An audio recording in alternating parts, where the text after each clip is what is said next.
ఇరాన్పై America దాడికి సిద్ధమవుతోందా? దానికి సంబంధించిన బిగ్ బ్రేకింగ్ న్యూస్ చూస్తున్నారు. ఇరాన్పై అమెరికా భారీ దాడికి దిగబోతోందని చెప్పి సంకేతాలు ఇస్తున్నాడు అమెరికా అధ్యక్షుడు డొనాల్డ్ ట్రంప్. సంచలనం రేపుతోంది ట్రంప్ ట్వీట్ అండ్ ట్రంప్ చేసిన మెసేజ్. దాడి చేసే అవకాశాలపై అధికారులతో చర్చిస్తున్నట్టుగా చెప్పుకొచ్చాడు డొనాల్డ్ ట్రంప్. ఎలా అటాక్ చేయాలనే అంశంపై గత రాత్రి వ్యూహాలు రచించినట్టుగా ఇండైరెక్ట్గా సంకేతాలు ఇస్తున్నాడు. ఏ క్షణమైనా ఖమేనీపై అమెరికా బలగాలు అటాక్కి దిగే అవకాశం ఉంది అనేది జరుగుతున్న చర్చ. భయంతో బంకర్లోకి వెళ్ళిపోయాడు అయతుల్లా అలీ ఖమేనీ. ఊహకు అందని విధంగా ఇరాన్పై దాడికి ప్లాన్ చేశామని చెప్పుకొస్తోంది అమెరికా. వెనిజులాపై దాడికి ముందు వెనిజులాపై దాడికి దిగే కన్నా ముందు సైన్యంతో ఎటువంటి చర్చలు అయితే జరిగాయో ఆ రకంగానే ఇప్పుడు కూడా చర్చలు జరుగుతున్నాయని వినిపిస్తున్నమాట.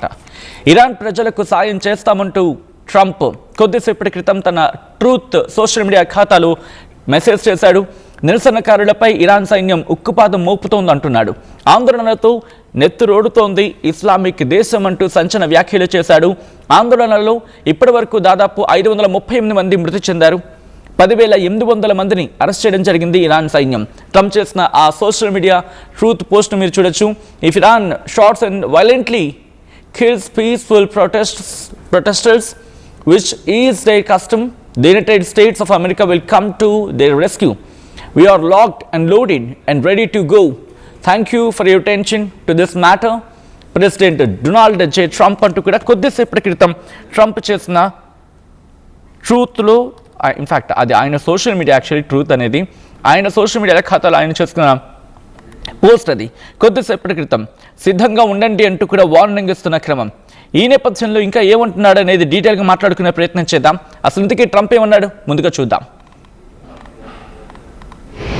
There seem to be some people killed that aren't supposed to be killed. These are violent, if you call them leaders, I don't know if they're leaders or just they rule through violence.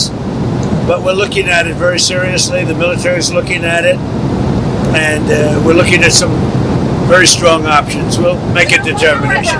Some of the protesters were killed through the stampeding. I mean, there's so many of them, and some were shot. We get a full report. I'm getting an hourly report, and we're going to make a determination. So Iran's in big trouble. It looks to me that the people are taking over certain cities that nobody thought were really possible just a few weeks ago. We're watching the situation very carefully. I've made the statement very strongly that if they start killing people like they have in the past, we will get involved. We'll be hitting them very hard where it hurts. And that doesn't mean boots on the ground, but it means hitting them very, very hard where it hurts. So we don't want that to happen. There have been cases like this where President Obama totally backed down. But this is something pretty incredible that's happening in Iran. It's an amazing thing to watch. They've done a bad job. They've treated their people very badly, and now they're being paid back. So let's see what happens. We're watching it. We're watching it very closely. So Iran's in big trouble. It looks to me that the people are taking over certain cities that nobody thought were really possible just a few weeks ago. We're watching the situation very carefully. I've made the statement very strongly that if they start killing people like they have in the past, we will get involved. We'll be hitting them very hard where it hurts. And that doesn't mean boots on the ground, but it means hitting them very, very hard where it hurts. So we don't want that to happen. There have been cases like this where President Obama totally backed down. But this is something pretty incredible that's happening in Iran. It's an amazing thing to watch. They've done a bad job. They've treated their people very badly, and now they're being paid back. So let's see what happens. We're watching it. We're watching it very closely. So Iran's in big. Right, అది Trump చేసిన వ్యాఖ్యలు. కొద్దిసేపటి క్రితం Donald Trump చేసిన వ్యాఖ్యలు ప్రస్తుతం పెను దుమారాన్ని రేపుతున్నాయి. ఇక్కడ కొద్దిసేపటి క్రితం వైట్ హౌస్ చేసిన ఆ పోస్ట్ నేను చెప్పే ప్రయత్నం చేస్తున్నాను. We're looking at some very strong options. I'm getting an early report and we're going to make a determination very soon అంటూ కూడా ట్రంప్ చేసిన వ్యాఖ్యలని కోట్ చేస్తూ వైట్ హౌస్ చేసిన వ్యాఖ్యలు ఇవి. సో వైట్ హౌస్ అంటే అఫ్కోర్స్ మనకు తెలిసిందే శ్వేతసౌధం. సో ఇప్పుడు ఎటువంటి యాక్షన్లకు దిగబోతోంది అమెరికా అనేది ఆందోళనకరంగా మారుతోంది. అమెరికా ఎటువంటి యాక్షన్లకు దిగబోతుంది అనేది ఇప్పటికే తన సైన్యాన్ని మోహరించింది అంటూ కూడా చర్చ జరుగుతున్న క్రమం. ఇటు మిడిల్ ఈస్ట్కి సంబంధించి మాట్లాడుకున్న క్రమంలో ఏం జరగబోతుంది? ఎందుకంటే ఇప్పటికే పాకిస్తాన్కి ఒక విమానాన్ని పంపించిందంటూ చర్చ జరుగుతోంది. దాంతోపాటు ఇప్పటికీ ఇరాన్ కూడా వార్నింగ్ ఇచ్చింది, ఒకవేళ మీరు కనుక యుద్ధం కనుక దిగితే, మీరు కనుక దాడి కనుక దిగితే మీ వైమానిక స్థావరాలని లేపేస్తామంటూ అమెరికాకు వార్నింగ్ ఇచ్చింది. ఇటు చుట్టుపక్కల వాళ్ళ వైమానిక స్థావరాలు ఉన్నాయి కదా, అరబ్ దేశాల్లో కొన్ని వైమానిక స్థావరాలను అమెరికా ఏర్పరచుకుంది. పాకిస్తాన్ ఇప్పుడు ఒక వైమానిక స్థావరంగా వాడుకుంటోంది. కాబట్టి ఒకవేళ అక్కడ కనుక మీరు కనుక దాడికి దిగితే, అంటే మీరు మా మీద కనుక దాడికి దిగితే మీ వైమానిక స్థావరాన్ని టార్గెట్ చేసుకుంటామంటూ ఇరాన్ వార్నింగ్ ఇస్తోంది. ఇప్పటికీ తమ దగ్గర న్యూస్ ఉన్నాయంటూ ఇరాన్ చెప్పిందంటూ కొన్ని వార్తలు వింటూ ఉన్నాం. సో ఈ క్రమంలో ఇప్పటికిప్పుడు ఇరాన్ దాడికి దిగుతుందా, దిగితే కనుక ఎటువంటి పరిణామాలను ఎదుర్కోవాల్సి ఉంటుంది? అమెరికా నిజంగా దాడికి దిగుతుంది, ఎందుకంటే గత కొద్దిసేపటి నుంచి జరుగుతున్న పరిణామాలు చాలా క్విక్గా మారిపోతున్నాయి. ఎందుకంటే సోషల్ మీడియాలో మాత్రం ఈ అంశం మీద తీవ్రమైన చర్చ జరుగుతోంది. అసలు ఎందుకు ఇటువంటి చర్చకు దారితీస్తుందనేది ఒకసారి మాట్లాడుకునే ప్రయత్నం చేద్దాం. ఇరాన్ టార్గెట్ చేయడం, ఇరాన్ ఎందుకు అమెరికా టార్గెట్ చేస్తుందంటే కనుక, ఒకటి, ఇరాన్ కనుక హస్తగతం చేసుకుంటే మిడిల్ ఈస్ట్లో తన ప్రాబల్యం మరింత పెరుగుతుంది. ఇక తనకి హద్దు అదుపు ఉండదు. హద్దు అనేది ఎవరు నిర్ణయించరు, అదుపు అనేది అసలు ఉండదు. వెనిజులా గురించి మాట్లాడుకున్న సందర్భంలో 2017-20 గుర్తుందా? అప్పుడు వెనిజులా నుంచి పెద్ద ఎత్తున చమురుకొని టాప్ 6 దేశాల భారత్ కూడా ఒకటి ఉండేది. 2018లో మన చమురు అవసరాల్లో 5-7%.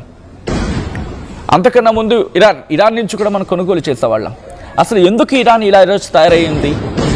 వెనకాల ఉన్నది ఎవరు? వీళ్ళు కాదా? అగ్రరాజ్యం కాదా? వాళ్ళ దగ్గర చమురు ఉంది, వాళ్ళ బ్రతికేది వాళ్ళు బతుకుతున్నారు.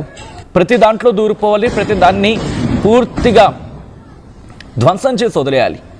ఏ దేశమైనా వాళ్ళకైనా ఎదుగుతుందంటే తట్టుకోలేదు, ఎదిగే అవకాశాలు ఉన్నాయంటే తట్టుకోలేదు. ఏమనంటే అక్కడ మేము అగ్రరాజ్యం, ప్రపంచ దేశాలన్నీ మేము రాజులం, మేము మిగతా దేశాలన్నీ బానిసలు, మా దగ్గర బానిసలాగే బతకాలి అని ఇండైరెక్ట్గా మెసేజ్లు పంపిస్తూ ఉంటారు. ఇప్పుడు ఇరాన్ మీద దాడి చేసేసి ఆ ప్రాంతాన్ని లాగేసుకొని రష్యాని, దాంతోపాటు ఇంకెవరిని, చైనాని టార్గెట్ చేయాలి. ఆ దాడులకు సంబంధించి మాట్లాడుకుంటే క్రమం ఇప్పుడు ఆ విజువల్స్ మీరు చూడడం జరుగుతోంది. అమెరికా అధ్యక్షుడు డొనాల్డ్ ట్రంప్ సిద్ధమవుతున్నాడు. ఒకటన్నా జరుగుతోంది, అమెరికా ఎక్కడ కూడా మేము తగ్గేది లేదని చెప్పి వాళ్ళు చెప్తున్నమాట.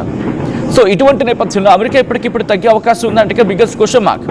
అంతర్జాతీయ పరిణామాలు చాలా త్వరగా మారిపోతున్నాయి, ఎవరు ఊహించిన విధంగా మారిపోతున్నాయి ప్రస్తుతం పరిస్థితులు అయితే మాత్రం. ఇక్కడ ట్రంప్ ఏం చేస్తాడన్నది, ఎందుకంటే వెనిజులాకి అయితే చెప్పా పెట్టకుండా దాడి చేసిన క్రమం. నిన్న కూడా మాట్లాడాడు కదా ట్రంప్. మాట్లాడితే ఏమంటాడు? వెనిజులా గురించి మాట్లాడతాడు. వెనిజులాపై అమెరికా సైనిక చర్య పాల్పడింది కదా జనవరి 3వ తారీఖున. ఆ దేశ అధ్యక్షుడు మదురోని, ఆయన సతీమణి సీలియా ఫ్లోరెస్ని బంధించి న్యూయార్క్కి తీసుకొచ్చేస్తుంది. అక్కడ దాదాపుగా 150 యుద్ధ విమానాలని అమెరికా వెనిజులాపై ప్రయోగించింది. ఏకంగా ఆ ఆపరేషన్లో 40 మంది ప్రాణాలు కోల్పోయారు. అయితే ఇక్కడ ఏముంటోంది?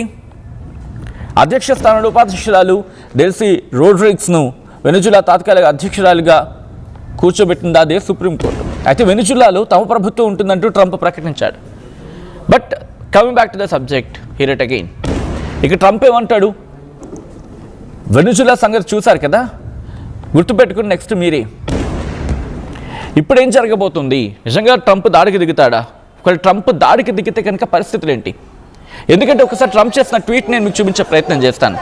ఏమంటున్నాడు తెలుసా ట్రంప్? మరి ముఖ్యంగా తన ట్రూత్ ఖాతాలో ఒకటే చెప్పడం జరుగుతోంది.